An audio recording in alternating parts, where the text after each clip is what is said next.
he's man and he's divine.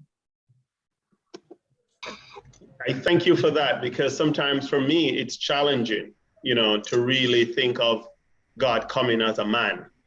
And that's one of the nuances for some religion that are not Christians. And so I thank you for that point, Elder. Anyone else as we begin recording tonight? One more point, and then we're going to just get into our introduction of the synoptic of the four Gospels. Okay, if we don't have any takers, you can always stop me along the line. Again, welcome everyone to this great opportunity. We're going to look at the four Gospels in the New Testament. We're going to not only learn of the subject matter that these four Gospel writers wrote about, but we'll spend a lot of time talking about the Gospel writers themselves, their work, their literary work, and we're going to take it from the point of, believe it or not, the theological aspect of it. We're going to look into that. Basically, we're also going to address it from an academical standard. And then we're going to look at the practical matter within an investigative approach to these four books on the gospel of Jesus Christ and their application to us today in our lives. And that's the main theme, and that should be four books instead of books. That is the main theme of this class, how we can see the theological part of it, there's an academic part of it, and there's a practical part of these books, and how they synergize with each other. So we're going to answer questions like when was the book written, that particular book? Why was the book written? And who wrote the book? That is very important to know the authorship of the book. And then to whom? Who was the audience? Who was the book actually addressed to? It was never addressed to us. I'm going to let you know that. It was not addressed to us, as a matter of fact. It was addressed to an immediate audience. But we could use those writings to apply to us today. And then what? What is the book all about? Why did the author write it? What is he trying to say, and so forth. And so in doing that, we will cover topics like the authorship, the audience, the date and place of writing, the message itself, and believe it or not, we will get into the theological structure of the book. Each one of these books has a structure. There's a beginning, there's an end, there's a body, there's a synergy that goes along as these authors write these books to give the message. We'll go deeply in every one of them. The classes, next week, we're going to go straight in the Gospel of Mark. Believe it or not, for about 80 to 90 minutes or less, we will cover the entire book of Mark. We'll read some verses of it. And I encourage you, your first homework here is to actually read the book of Mark for next class. We'll have questions on those topics and so forth. So I'm just asking you, please, to be prepared for that. Now, I mentioned who read a book in one sitting. Mark is a gospel that you can actually read in one sitting. Now, why are we doing Mark first? I'm going to just say to you that Mark actually was the first gospel that was written. Okay, so Mark was written first, and then Matthew and Luke copied a lot of Mark's work and added to it. All right, and so that's why we read Mark first. Mark has 16 chapters, 16 great fast-paced chapters, and there's a word. I'm going to ask you to jot down that word that is repeated in the book of Mark. I'm not going to tell you that word. I need for you to tell me what that word is when we get to next week, because you'll read Mark, and there's a word in it that Mark just repeats a lot of times, okay? The following week, on the 22nd, we will get into the Gospel of Matthew, and we'll see the lineage. We'll see how they parallel one another, but then we'll see the differences. And the differences plays in a lot in the audience that Matthew actually wrote to, and we'll see why. Okay, and we'll address the issue, why was the need for that different audience that was addressed to that? On January 29, we're going to get into Luke. Luke happened to be a doctor. Luke wrote again on the life of Jesus Christ, which is the subject of all these four gospels. And why did Luke took it upon himself to decide to write?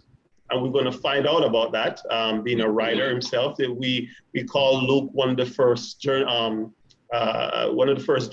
out there that actually looked at a situation and decided to write about it. An investigative journalist, you call him. And so Luke's work is a lot of work and investigation.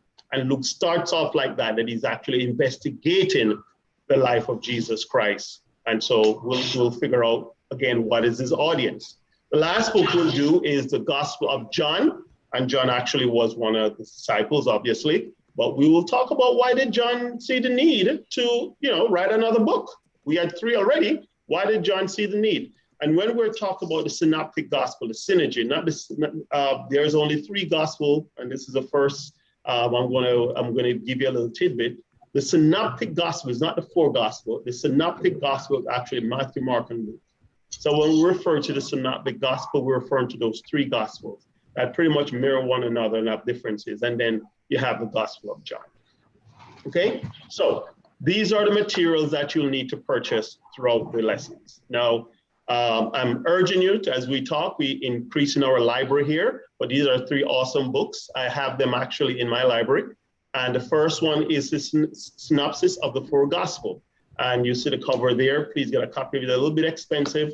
If you get it in about 2 weeks' time, it's a little cheaper. I don't know why they're selling you more expensive. You're going to get in a week versus 3 weeks from now. So you don't have to rush to get it. It's good to have. I'll be referring to it very, now and then, but it's a very good book to have in the Gospels. The next one is the Synoptic Gospel, which, as you can see, I mentioned earlier, really only 3 of them in the Synoptic Gospel, right? And we're going to talk about those parallel, Matthew, Mark, Luke, right? And then that is written by Keith Nicol. I asked you to get that. And then another one is actually just a pamphlet, a 4 or 5 page pamphlet, which is called the Gospel Side by Side. Okay, and we'll get a chance to see the parallel of that. The Bible, since last lesson, we learned there are certain Bibles that we want to kind of work with. Not that the others are bad, but there are certain that brings out a little bit more out of the original language. And that's the King James Version, the New King James Version, the American Standard Bible, the New American Standard Bible, and the NIV. Okay, we can bring others, but it'll be good to have those because we're going to be reading in this class. We're going to do a lot of reading in these subject matter. Okay, so again, next week is the Gospel of Mark. The next few minutes, though, I gave you a questionnaire. Let me hear from you. Did everyone receive a questionnaire? This is like a teaser for next week. But before we get into questionnaire, any questions that we may have about this particular topic of the Synoptic Gospel, the 4th Gospel that we're going to do? Any questions? And then we're going to have some fun and address these 10 questions as a group. Anyone?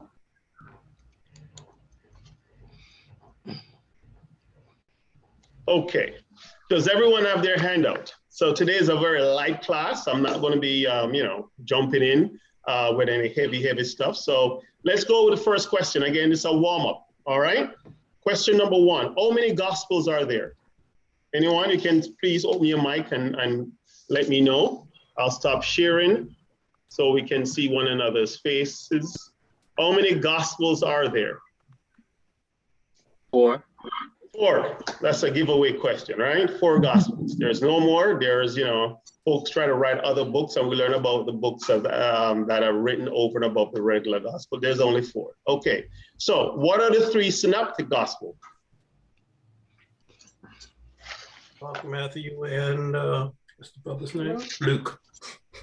Matthew, Luke, and who else? Matthew, Luke, one more. Matthew, Mark, and Luke. Okay, you did say Mark. Thank you, John. Okay, Matthew, Mark, and Luke, those are the 3 Gospels. And the reason why they're synoptic again is because Mark was written first, and those other 2 writers copied material from Mark and then added their own material based on the audience that they were addressing. And we'll see that it's literally in the writing. When you're finished with this class, believe it or not, you'll be way above many folks that have read the Bible before. All right. The next one is, which one of the first gospel written first? All right. A rhetorical questions here. Which was written first? Mark. So why did they put Matthew first? Anyone think? Let's have that discussion. Why did they put Matthew first? Is it the order of length? No, not the order of length. Not the order of length. Anyone else? Yeah, man. You see, Matthew, Mark. Is it R before T? No, it's not alphabetical. No. Okay. I was thinking that too. Okay. Not alphabetical. Okay, so I'm going to give it away, all right? Who was Jesus? What nationality was he? Jew. He was a Jew. Believe it or not, Matthew was written for the Jews. Okay, cool. Got it, John? Got it. Yeah, Matthew was written, yep. So this is an introduction of this Jewish man called Jesus Christ to the world. And we had to start with Matthew to introduce this Jew, okay? So that's why. And I'll give you a little giveaway. Who do you think Mark was written for? If Matthew was written for the Jews, who was Mark written for? Us Gentiles. The Gentile. Mark was written for the Gentile. Little Mark was so excited. Said, I got to write something to our brothers that are coming into the faith. And so he quickly wrote the book of Mark. And there's some other reasons why he wrote Mark, but we'll get to that later on, right? Here we get a little deeper now. How many Passover feasts did Jesus attend?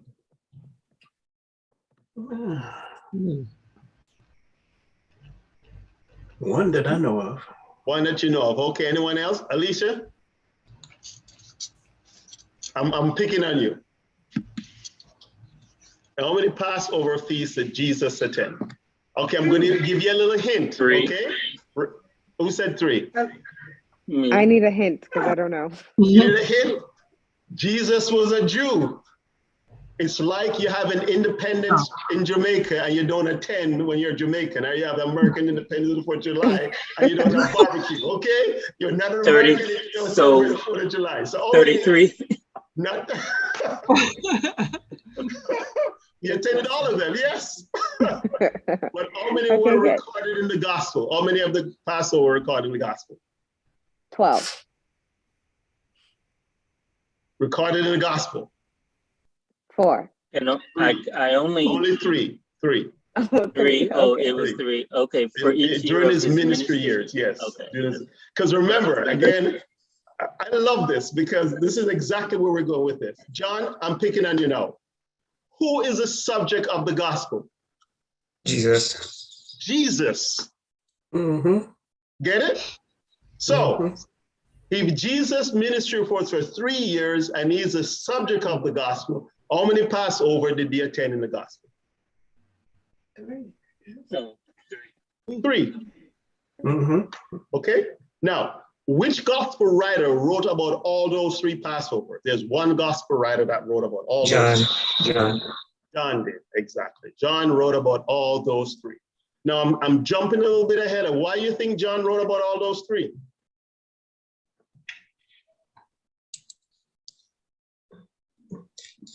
Probably because he wanted to be comprehensive.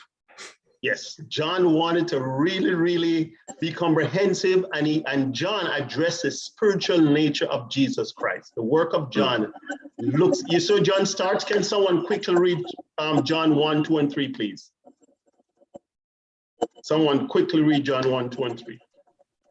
To solidify what we're talking about, because the Passover is a spiritual experience. Remember, that is what we're talking about.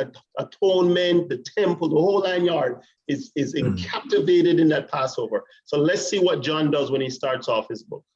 In the beginning was the Word, and the Word was with God, Mm-hmm. and the Word was fully God. The Word was with God in the beginning. All things were created by him, and apart from him, not one thing was created that was not been created. Keep going. Keep going. In him was life, and the life was the light of mankind. And the light shines on in the darkness, but the darkness has not mastered it. So, who is John talking about? Jesus. Jesus. He's talking about the spiritual nature in the beginning. He's not talking about Jesus that just came to them as a babe in the New Testament. He's echoing back to Genesis. You see, those words that he's using is literally in Genesis 1:1. Alicia, can you read for me Genesis 1:1? And let's look at the parallel that John stretched back to Genesis, please. Genesis 1:1, 1, 2, and 3.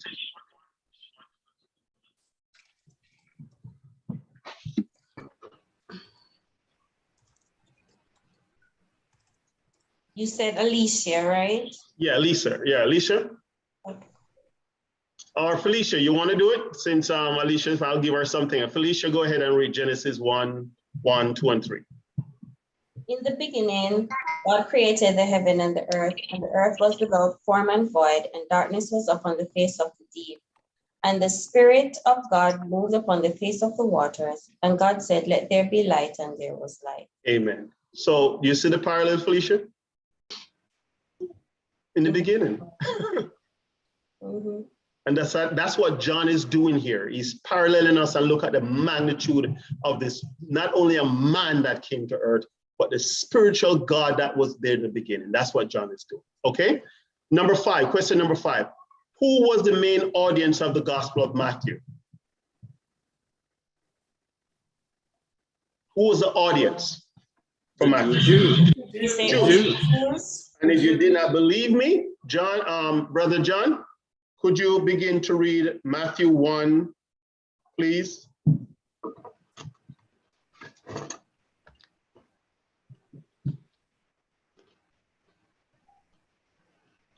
He's talking to Sean. Matthew 1:1. The book of the genealogy of Jesus Christ, the son of David, the son of Abraham. Stop right there. Why is it important to name those two names in Jesus' life? Why? Yeah, because those are the ones who the Jewish people knew and identified with, I guess. And he goes, basically proving the Jewishness of Jesus, because somebody was telling me that in certain cultures, when they introduce themselves, they basically spend a lot of time proving that they are who they are. Yes, They are from Sean. what, Yes, Sean. I'm from this place, and Yes, sir. Yes, sir. Because remember, the Jews wanted to disown him, but they cannot disown him because he was really a Jew. So here Matthew is saying, I'm going to tell you about this man, but I know you want to know where did he come from. You know where he came from. So I'm going to let you know your father Abraham, this is his son. Amen. David, that you like to talk about, right? This is his son. And in the first century, in that era, that religion, there's no grandson or great-grandson, okay? Those words were Britishly created later in life. There's no such thing. Your grandson is your son, okay? So that's why the Bible, you'll never see the word grandson or great-grandson in the Bible. It's not there. So by them saying the son of David is his son, amen? Doesn't matter how many years, and Matthew goes into this 14 times 4 genealogy, doesn't matter. He's the son of Abraham, amen? And so that's why Matthew had to start it like that. Okay, the next question. What are the two of the 3 reasons why these writings of the gospel were done? Give me 2 reasons why you think the gospels were written. And again, these are just warm-up questions. We're going to be able to knock these out in the next couple of weeks. But why were the gospels written?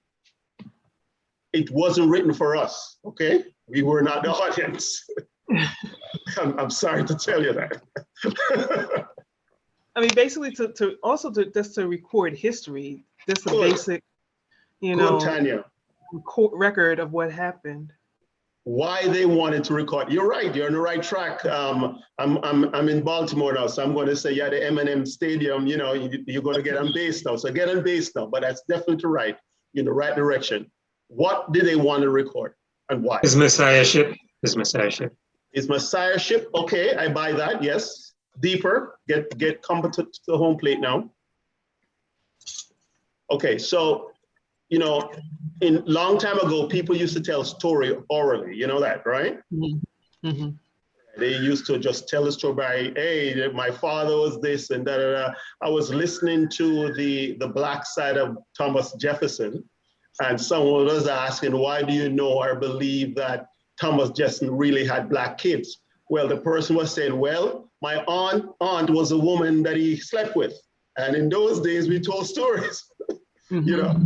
And so recently, when I looked at my grandson, my father's passed, and I'm looking at my grandson, I'm looking at pictures of my sons, and I can literally tell my grandson about his great-grandfather who he never knew. And guess what? My story about my father, trust me, they're real. I was really there, okay? Mm-hmm.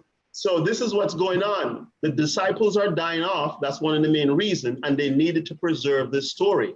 And so Mark said, listen, I cannot afford, these guys are dying and not much of us left. Stephen Stone, you get me? And so he said, let me quickly write about this awesome relationship that I had with this man called Jesus.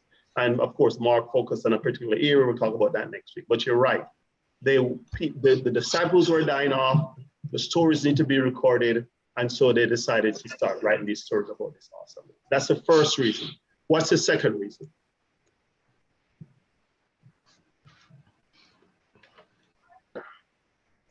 So the second reason is basically almost close to the next, is historical.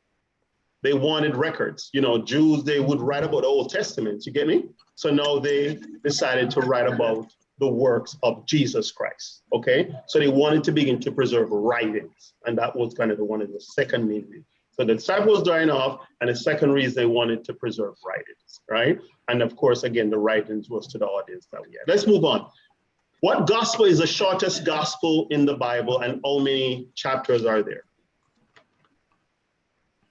Mark 16. That's it. Mark is the shortest. That's 16 chapters. Number 8. Who hired Luke to write the Gospel of Luke? Was it Paul? Was that? Was it Paul? No, not Paul. Try again. I'm going to give you a hint. Quickly run to Luke and read the first verse. Is it? Well, I know it's. I was gonna say Theophilus, but I don't know. That's the guy. It is. That is the guy. Theophilus. Theophilus was a wealthy guy. He heard about this wonderful person, Jesus, and he hired Luke the doctor. Again, in those days, certain people are scribes, you know, and status and wealth make you write, you know. Everyone couldn't write. It was expensive to write. You had to buy the paper, the ink, you know, and even Luke himself, you know, would have been expensive for him to do that. So this great rich man called Theophilus, hired Luke, and Luke did an investigative journalist work of Jesus. So Luke was pretty much like Lee Strobel, who wrote about the case for Christ. Please, if you have a chance, read that book. Luke Strobel was an atheist, as a matter of fact, not necessarily atheist, let me correct myself. He was not a Christian. And he married a woman that was not a Christian, but she became a Christian. And he wanted to prove that Jesus really didn't exist. It was a figment of everyone's imagination. So he was already a journalist. He was already an investigative journalist. And he set out to prove the non-existence of Jesus.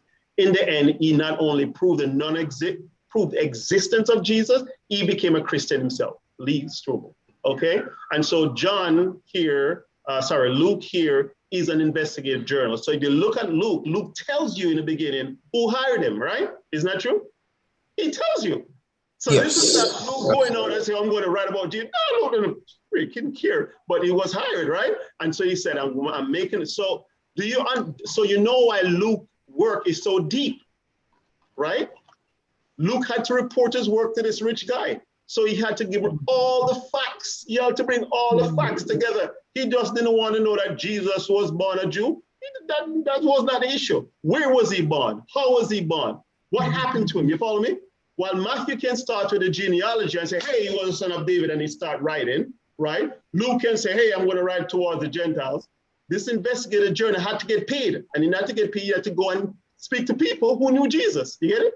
So he himself didn't have a first-hand account of Jesus. He had to meet people who had a first-hand account of Jesus. That's why the book of Luke is so powerful, because he has no axe to grind, for lack of a better word. You follow me, guys? He had no axe to grind. He's just writing because he's getting paid, right? Amen? And Luke traced the genealogy back to Adam. Yes, sis. Yes, sis. Yes. Oh, I'm glad you brought that up. Guess what? You realize later on, I think it's almost the middle of Luke, he wrote about the genealogy, right? To prove it. Matthew wrote about it in the beginning. You get it? Because you had to capture his audience quickly. So he wrote about the genealogy of Jesus in the beginning, Matthew. But Luke did not prove that. But later on, as he's writing and he got to Jesus, he had to say, okay, now, since I'm investigating this guy, right? I got to write about his genealogy because that's important. And so Luke literally repeats the genealogy of what Matthew did. But Luke didn't copy from Matthew. Luke went and did his work. You get it? And that's the amazing thing with this work. Luke did his independent work, and it just blows it out of the water. Now, of course, he took some pieces, obviously, from Mark, as we said earlier, right? But that was all investigative work, all right? And so Luke's work is just awesome. And of course, he was a doctor, he was a high-level scholar, you know, so we can count on his word. All right. If you get a chance, please buy the book, Case for Christ by Lee Strobel. Is awesome book, and can't promote it any much more than that. You should have that book in your library. Let's move on. So who are we? Number 8. What was the last gospel written? And does anyone know the date of it? Oh, I know. I don't know that one. Not the date.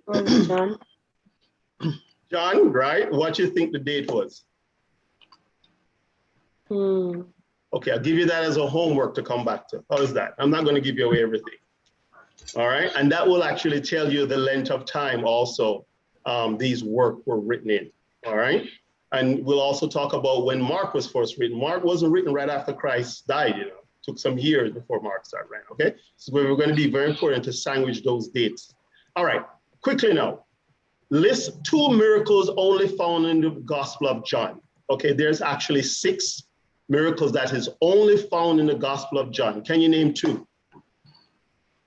Turning water to wine. That's it. Yep, turning water to wine. 2 Luke 1-11. What's the other one? Healing the Capernaum's son. Yes. Wow. So since my elder answered, I'm going to ask someone else to come up with that. Give me one more. Healing the paralytic. The man with the no. Yeah, Yeah, oh, sorry, John, yes. Sorry. Yeah. John 5. Thank you. John Sorry, 5. 5, 1-40. Yeah, definitely. And the other one was Lazarus. Okay, Lazarus was the other one, right? And then what's that? And then the second catching of the fish was also in John. All right, 3 quick more questions. How many wise men came to give the babe Jesus gift? 3. Grace. 3 wise men. I think it actually says. You sure? Another homework for you.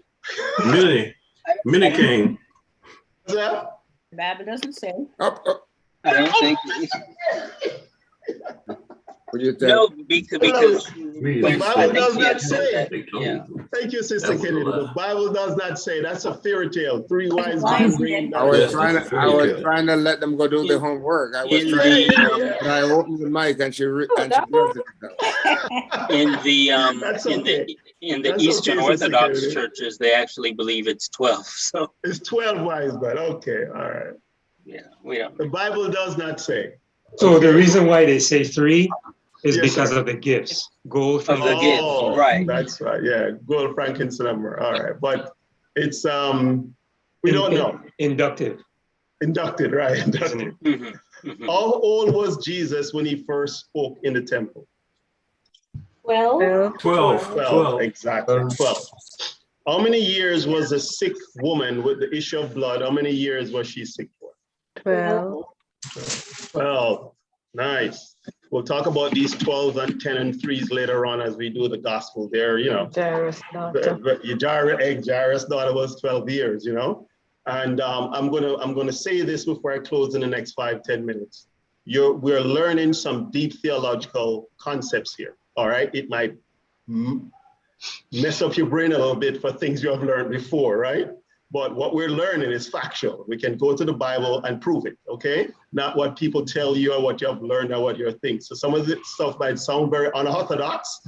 And as your sister Kennedy just explained to you, we don't know, but there wasn't a number given of the wise men, but you have people running you down until he's 3, right? But the Bible doesn't say. So things like that, as we go through the Gospels, you'll see things that, wow, I didn't believe it's there. It's right there. You know, that's why it's so important for you to read and find yourself a proof, okay? God asked us to read, all right? Quickly, there's another data bank of 13 questions. I'm not gonna go through all of them. I'm gonna pick 1 or 2 and I'm gonna close off, okay? Just picking along how many times did Jesus said you should forgive your brother? 70 times. I didn't say. 400 and... 70 Use a times number. 7. What is it? 70 times 7. 70 times 7. It's Is unlimited. it literally Unlimited. though? Is No. it literally? No. Unlimited. And limits. And limits, exactly. It's not literally, okay? And that's another thing that we're going to learn about the Bible when numbers are given, you know. The Greek they and Jew they do in tens, you know. There's, you know. So let me move on. When we deal with Revelation, we'll do that. So that's a next whole big controversial thing. That 144 that people love to challenge, you know.